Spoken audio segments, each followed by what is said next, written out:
Hello students, Civil Engineering 4th semester, Mechanical Engineering 4th semester and Electrical Engineering 4th semester. Energy conservation का ये 43वां lecture है। Unit 8 से एक question है। एक यूनिट 8 का टॉपिक है हमारा वेस्ट हीट रिकवरी एंड को जनरेशन। तो उसमें जो इम्पोर्टेंट क्वेश्चन था वो इससे पहले वाले लेक्चर में मैंने आपको बताया था। एक टिप्पणी इसमें आती है, आ सकती है, आती नहीं है, आ सकती है। तो आप वो टिप्पणी वाला क्वेश्चन नोट करिए, उठ भी कि आ जाए एग्जाम में। विभिन्न प्रकार के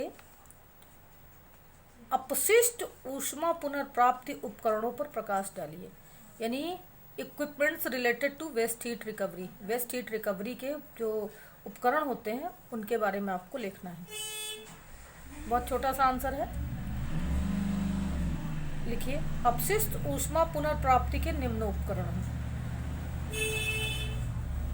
पहला है मेटालिक रेक्यूपरेटर।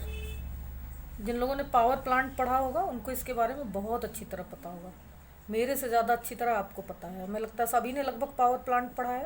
तो ये पावर प्लांट का है। इनमें जितने भी इक्विपमेंट्स हैं सब पावर प्लांट के हैं। और अगर नहीं पढ़ा है तो मुझे बताइए, फिर आपको समझा दूंगी। मेटालिक रेक्यूपरेटर। दूसरा है हीट एक्सचेंजर।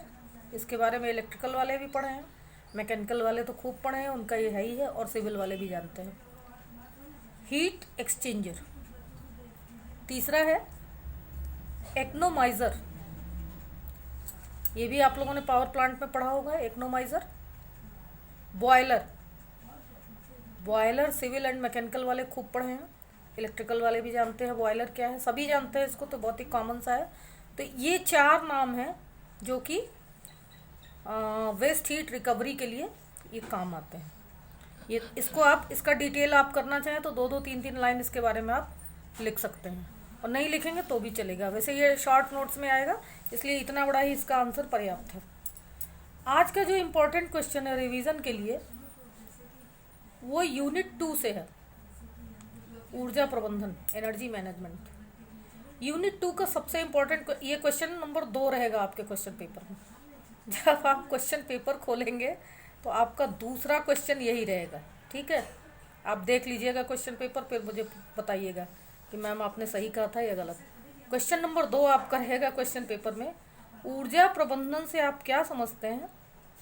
इतना तो आना है। इसके आगे जो इसके आधी क्लॉज है ये भले चेंज हो सकता है कि ऊर्जा प्रबंधक के कार्य समझाइए, ऊर्जा प्रबंधन दल का दायित्व तो बताइए, ये चेंज हो सकता है। बट ये आधा क्वेश्चन आपका कि ऊर्जा प्रबंधन से आप क्या समझते हैं, ये इतना ये डन है। ये आपको पढ़ना है, इसको आना है। क्वेश्चन नंबर 2 रहेगा ये आपका पेपर में, ऊर्जा प्रबंधन से आप क्या समझते हैं। तो आंसर लिखिए। और यहाँ हमारा आधा क्वेश्चन ये है, ऊर्जा प्रबंधक के कार्य बताइए, एनर्जी मैनेजर के क्या काम होते हैं, क्या जिम्मेदारियाँ होती हैं। तो आप आंसर लिखिए। अच्छा, एक और ट्रिक है इसमें, ऊर्जा प्रबंधक के कार्य और ऊर्जा प्रबंधन दल के काम एक ही होते हैं। तो अगर पूछ लेगा एग्जाम में कि ऊर्जा प्रबंधन से आप क्या समझते हैं तथा ऊर्जा प्रबंधक दल के कार्य बताइए, तो भी आप यही कार्य लिखेंगे, क्योंकि ऊर्जा प्रबंधक अकेले कुछ नहीं करता है एनर्जी मैनेजर, बल्कि उसकी टीम होती है, मिलके करता है।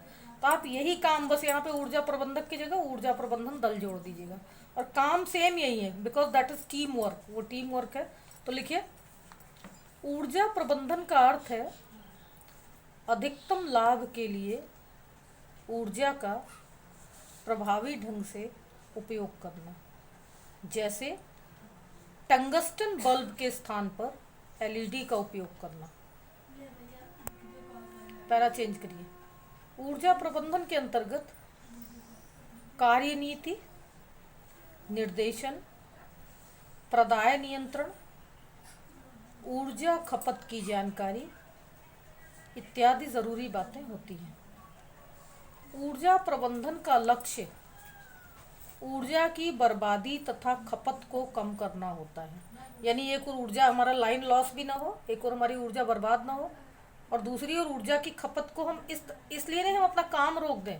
बिना काम रोके ऊर्जा की खपत को कैसे कम किया जाता है, उसी के लिए तो ईसीबीसी कोड बना है, एनर्जी कंजर्वेशन बिल्डिंग कोड, कि इतने खिड़की दरवाजे लगवा दिए जाए कि दिन में सूरज की रोशनी इतनी ज़्यादा आए कि हमें खुद ही बुरा लगने लगे लाइट जलाना। इंसुलेटर वॉल्स बना दी जाए ताकि कमरा ठंडा रहे और बहुत ज़्यादा एसी और फ़ैन की हमें ज़रूरत न पड़े। जहाँ एसी चलाना है वहाँ वहाँ पर हम कुछ मामूली से फ़ैन से काम चला लें इंसुलेटर्स की वजह से। ये सब तमाम चीज़ें हैं। और सोलर पैनल लगा के हम इलेक्ट्रिसिटी को बचाएं थोड़ा। तो ये सब है ना, वही ऊर्जा की बर्बादी तथा खपत को कम करना तथा पर्यावरण में संतुलन बनाए रखना होता है। ऊर्जा प्रबंधन के लिए एक ऊर्जा प्रबंधक की नियुक्ति की जाती है। यहीं पर आकर यदि ऊर्जा प्रबंधन दल पूछा जाता है तब आप लिखेंगे कि ऊर्जा प्रबंधन के लिए ऊर्जा प्रबंधक दल की नियुक्ति की जाती है। ठीक है। ऊर्जा प्रबंधक की निम्न जिम्मेदारियां होती हैं। यहाँ पे अगर ऊर्जा प्रबंधन दल पूछ लेगा तो आप लिखिएगा ऊर्जा प्रबंधन दल की निम्न जिम्मेदारियां होती हैं। नंबर 1, ऊर्जा के प्रबंधन एवं ऊर्जा की लागत के लिए वार्षिक क्रियाशील योजनाएं बनाना। नंबर 2, ऊर्जा संरक्षण इकाइयों की स्थापना, यानी एनर्जी कंजर्वेशन की यूनिट्स की स्थापना करना। तीसरा, ऊर्जा लागत को कम करने के लिए योजनाएं बनाना तथा लागू करना, यानी कि ऐसी योजनाएं बना के उसे लॉन्च करना जिससे हमारी ऊर्जा की बचत हो। जैसे देखिए अभी एक योजना आई थी ना कि बिजली विभाग एलईडी बल्ब देगा, 10 रुपये महीने उसमें काट बिल में ऐड करते था और लोगों ने एलईडी बल्ब लिया था उसमें। तो इससे क्या हुआ, टंगस्टन बल्ब वाला हटा के लोगों ने एलईडी लगाया तो उससे ऊर्जा की बचत हुई और 10-10 रुपये महीना देने पे उन्हें पता भी नहीं चला। चौथा, उपकरणों की दक्षता तथा क्षमता की मॉनिटरिंग करते रहना, यानी उपकरण जैसे स्टार रेटिंग हुआ, स्टार रेटिंग के उपकरण मार्केट में उतारना और ये देखना कि लोग उसको लगा रहे हैं कि नहीं लगा रहे हैं, उसको यूज़ कर रहे हैं कि नहीं कर रहे हैं, उसके लिए प्रोत्साहित करना लोगों को। संस्था के कर्मचारियों को जागरूक करना, यानी जो एनर्जी यूनिट से जुड़े हुए लोग हैं उनको जागरूक करना कि वो और लोगों को बताएं कि एनर्जी कंजर्वेशन क्या चीज़ है। कर्मचारियों को प्रशिक्षित करना, अपने वर्कर्स को ट्रेनिंग देना। बाजार में ऊर्जा प्रबंधन की जानकारी देना। देखिए ऊर्जा का सारा कारोबार तो मार्केट से चलता है, तो मार्केट में अवेयरनेस फैलाना कि आप टंगस्टन बल्ब की जगह एलईडी बेचिए, जब बेचेंगे तो लोग खरीदेंगे। और अपने कस्टमर्स को बताइए कि कोई बड़ी मशीनरी लगानी है उसमें भी समझाइए, आप इसको लीजिए, ये स्टार रेटिंग का, इसमें इतनी बिजली बचेगी और इससे आपका इतना फ़ायदा होगा। इस तरीके से ये हमारे 7 पॉइंट है जो कि बता रहे हैं कि ऊर्जा प्रबंधक या ऊर्जा प्रबंधन दल की ये जिम्मेदारियां हैं। इस क्वेश्चन को आप अच्छे से तैयार कर लीजिए, ये एग्जाम में 2 नंबर पे ये क्वेश्चन रहेगा। Thank you.